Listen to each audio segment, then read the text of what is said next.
ये छोटा सा मदरसा जो हम खोलने जा रहे हैं, अल्लाह के फजल से एक दिन आलीशान यूनिवर्सिटी बनेगा। मैंने कलेक्टर साहब जनाब हेनरी लॉरेंस को एक दरख्वास्त दी।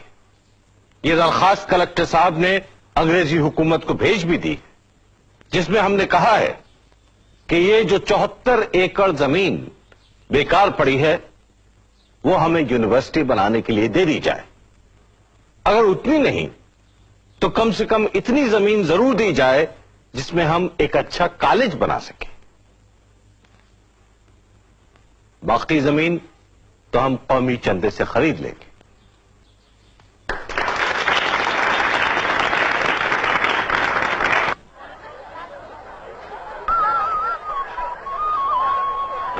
शुक्रिया भाई, आदा।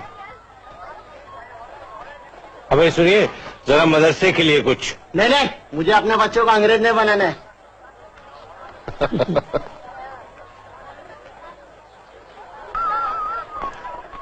लाओ भी। शुक्रिया। वेलकम।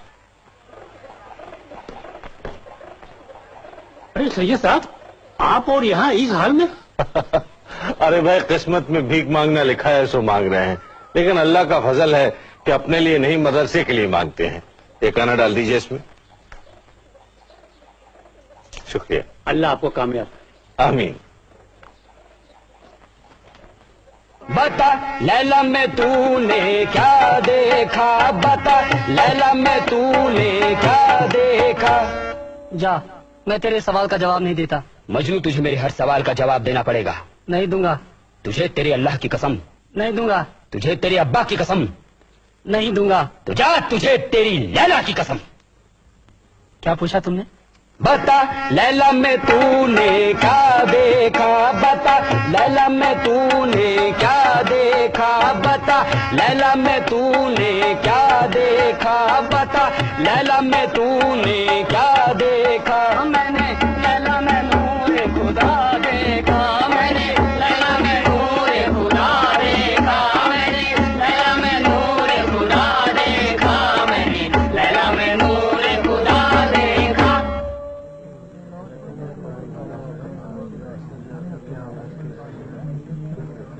मुझे यहां स्टेज पर देखकर कौन लोग खुश नहीं? वही लोग जिनके दिलों में कौम के लिए मोहब्बत नहीं है, जिनके दिलों में झूठी शेखी भरी हुई है।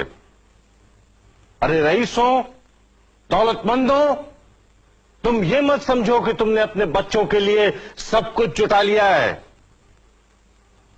तुमसे पहले भी बहुत से लोगों ने ऐसा सोचा था, लेकिन आज उनके बच्चों का क्या हाल है? यह हाल है कि हम उनके लिए स्टेज पर खड़े हुए हैं। आप मुझे काफिर समझते हैं, गद्दार समझते हैं, समझिए, लेकिन अगर कोई काफिर अपने हाथों से आपके लिए मस्जिद बनाता है तो क्या आप उस मस्जिद को ढा देते?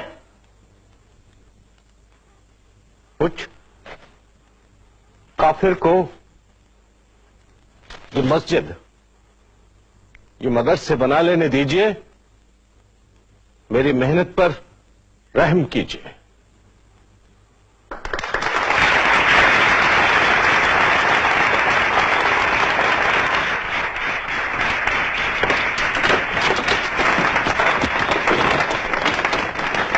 आपकी वजह से मदरसे का नाम बदनाम हो रहा है। हमारे नाम पर कीचड़ उछाल रहे हैं लोग। तो पहले कौन से तमगे दिए जाते थे हमें? आप जानते हैं मौलवी अली बख्श खान उलमाए मक्के शरीफ से आपके खिलाफ फतवे लेकर वापस आए। चलिए, हमारी वजह से उनको हाजी बनने का मौका तो मिला।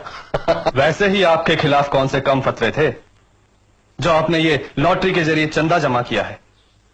लॉटरी नाजायज है और मदरसे के लिए कोई नाजायज काम नहीं होगा। घबराइए नहीं, इसका गुनाह मेरे और आपके सर नहीं पड़ेगा। ये उन लोगों के सर पड़ेगा, वो दौलतमंद और रईस लोग जिन्होंने चंदा देने से इनकार कर दिया। अगर वो लोग चंदा देते तो ये हमें लॉटरी की जरूरत ही क्यों पड़ती? देखिए, मैं आपसे पहले भी कह चुका हूं कि अगर मदरसे में कोई भी काम मजहब के खिलाफ हुआ तो मैं यहां से चला जाऊंगा। मैंने कौन सा काम मजहब के खिलाफ किया है? अपने बच्चों को अंग्रेजी पढ़ाना कोई गुनाह है? उन्हें अंग्रेज बनाना गुनाह है। अरे भाई, क्या हर्ज है अगर हमारे बच्चे कल्चर में अंग्रेज हों और मजहब में मुसलमान?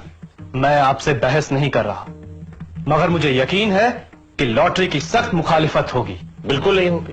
बिल्कुल होगी। नहीं होगी। चाहे तो एक अशरफी की शर्त बदल लीजिए। बदल लीजिए, लेकिन पहले ये दिखाइए कि आपके पास अशरफी है या नहीं। है क्यों नहीं, ये देखिए।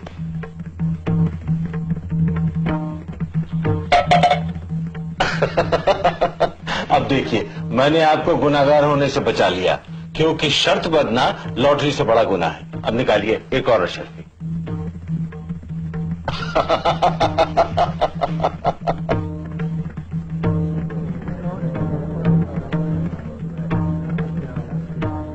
अरे भाई मौलवी साहब, सलाम वालेकुम। वालेकुम अस्सलाम। भाई हम तो आपको चंदा देते देते थक गए। मौलवी साहब, अब कोई दिन में हम मर जाएंगे, उसके बाद आपसे कौन चंदा मांगेगा? खुदा के वास्ते मरने की बात मत कीजिए। लीजिए चंदा ले लीजिए। अगर आप मर गए भाई तो ये यूनिवर्सिटी कौन बनाएगा? खुदा हाफिज। ये कॉलेज आज जिसका संगे बुनियाद रखा गया है, एक तवील अरसे से मेरी जिंदगी का वाहिद मकसद रहा है। हमारी तमाम मुसीबतों और हमारी तरक्की का एक ही रास्ता है, एक ही हल है, तालीम। एक ऐसी तालीम जो सही मानों में तालीम हो, मेरी जिंदगी का मकसद रहा है। ये सच है कि ये मोहम्मदन एंग्लो ओरिएंटल कॉलेज किसी हद तक मेरी हकीर कोशिशों का नतीजा है, लेकिन मैं अकेला क्या करता? अगर मेरे हाथ न होते, मेरे साथी न होते, तो शायद इस ख्वाब को हकीकत में तब्दील करना मेरे लिए दुश्वार होता। मुझे यकीन है कि इस कॉलेज की कामयाबी का सेहरा मुझसे कहीं ज्यादा मेरे साथियों के सर पर है।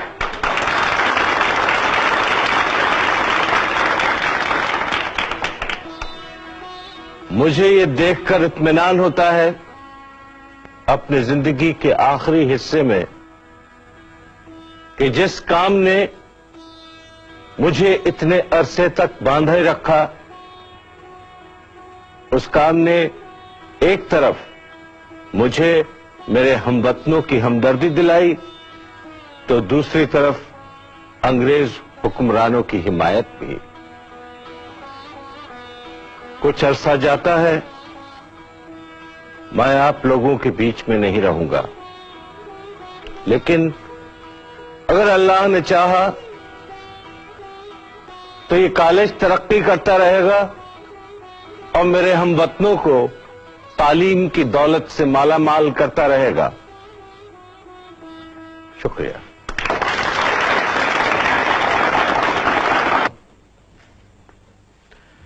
किसका खत है मोहसिन? सुरेंद्रनाथ बनर्जी का।